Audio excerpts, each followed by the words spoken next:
अस्सलाम वालेकुम वीवर्स, क्या हाल चाल है। उम्मीद करती हूँ सब खैरियत से होंगे।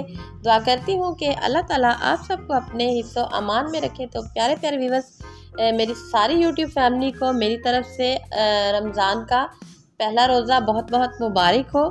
तो जो वीडियो मैं आज आपके साथ शेयर करने जा रही हूँ ये बहुत ही जल्दी बनेगी और पूरा महीना आप जो है ना इससे आसानी से मिक्स पकौड़ा जो है वो बना सकेंगे। तो आइए स्टार्ट करते हैं।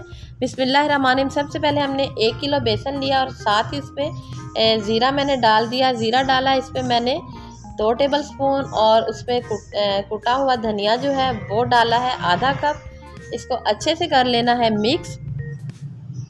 आप चाहें तो आप इसको आधा किलो बेसन में भी बना सकते हैं, चाहे तो आप 2 किलो में भी बना सकते हैं। बस मसालों का आपने अच्छे से ध्यान रखना है। तो इसमें अगली चीज़ जो मैंने डाली है वो है अनारदाना। अनारदाना मैंने 4 बड़े चम्मच इसमें डाले हैं और अनारदाना भी आपने कोशिश करनी है कि घर का बना हुआ फ्रेश हो।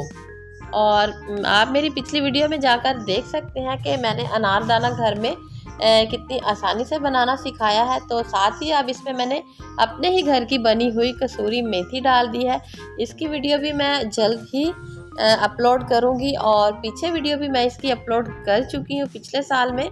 आप देख सकते हैं कि इसका कितना कलर प्यारा है। इसको मैंने आधा कप इसमें ऐड किया है और इसको हमने कर लेना है अच्छे से मिक्स। और व्यूअर्स, जैसे ये मसाला बनेगा तो हमने सिर्फ सब्जियां काटनी है और मसाला अपने हिसाब से इसमें ऐड कर देना। इसमें मिर्च वगैरह बिल्कुल कम नहीं होगी। इसमें जस्ट आपने नमक जो है वो अपने टेस्ट के हिसाब से डालना है। मैंने नमक इसमें 2 टेबल स्पून डाला है और 2.5 टेबल स्पून मैंने इसमें पिसी हुई लाल मिर्च और 1 चम्मच चिली फ्लेक्स का ऐड कर दिया और साथ ही मैंने 2 चम्मच अमचूर पाउडर के वो इसमें डाल दिए हैं और इसको हमने कर देना है अच्छे से मिक्स। और इसको आपने जार में भरते वक्त इस चीज़ का ध्यान रखना है कि वो बिल्कुल सूखा होना चाहिए।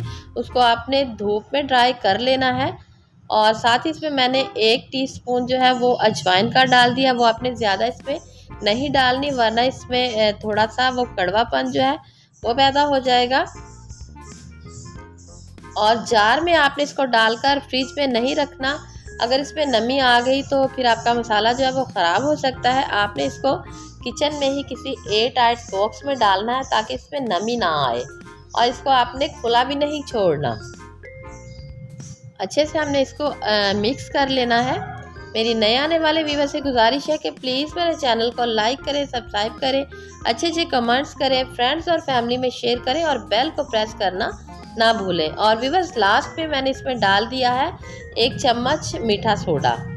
उम्मीद करती हूँ कि आपको आज की वीडियो अच्छी लगी होगी। मिलेंगे कल एक नई वीडियो के साथ, तब तक के लिए अल्लाह हाफिज़।